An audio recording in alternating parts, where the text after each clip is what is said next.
Hi, this is the last in our series on worship in the wilderness.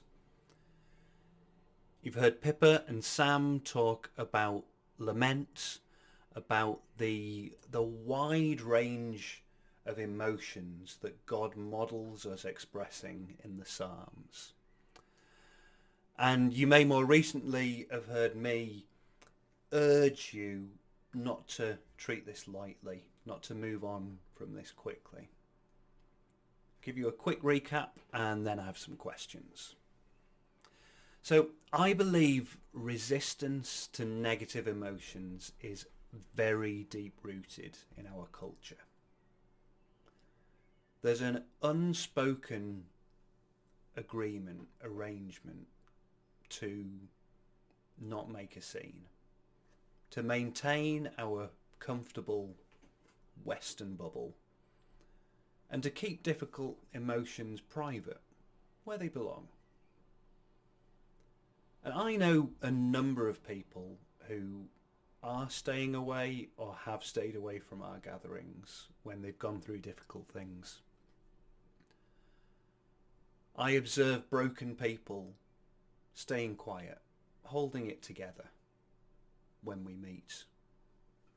And I've certainly felt a lot of this myself. Not that we necessarily have to share everything with everyone, but we're a long way from the models we see in the Psalms of people sharing difficult emotions and concerns before God together. Like the cry, for instance, in Psalm 6, "My soul is in deep anguish. How long, Lord? How long?"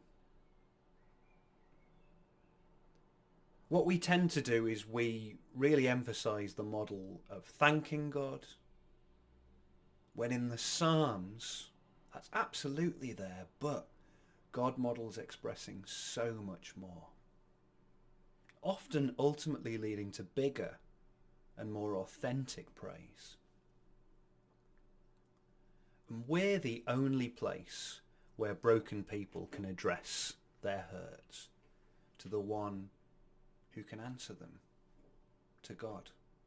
Well, we're not the only place people can speak to God wherever, but the Bible says that we, the church, are the light of the world. It's not a small thing. The world offers very little to broken people, beyond finding what's called the new normal. Essentially getting used to being broken.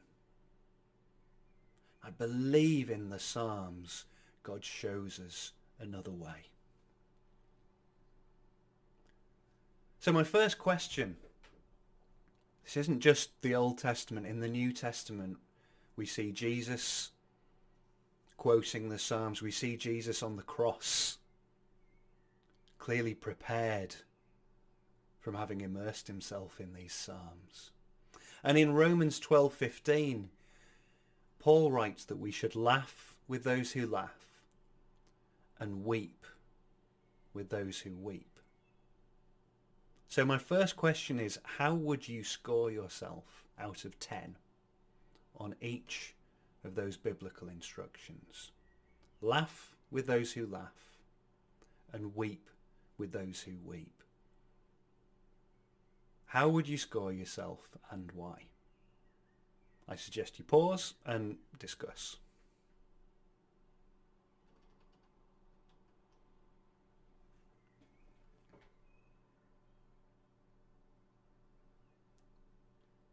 Okay, question 2.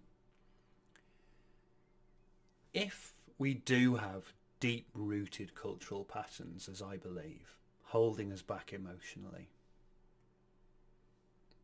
how could God change that in you and in us? And what steps could you take?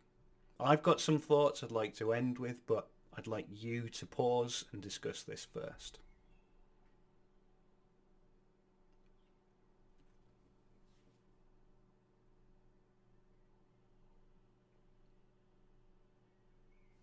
So I hope you've had some good discussions. You may even be feeling uncomfortable from having to discuss it. I really do believe these things are deep rooted.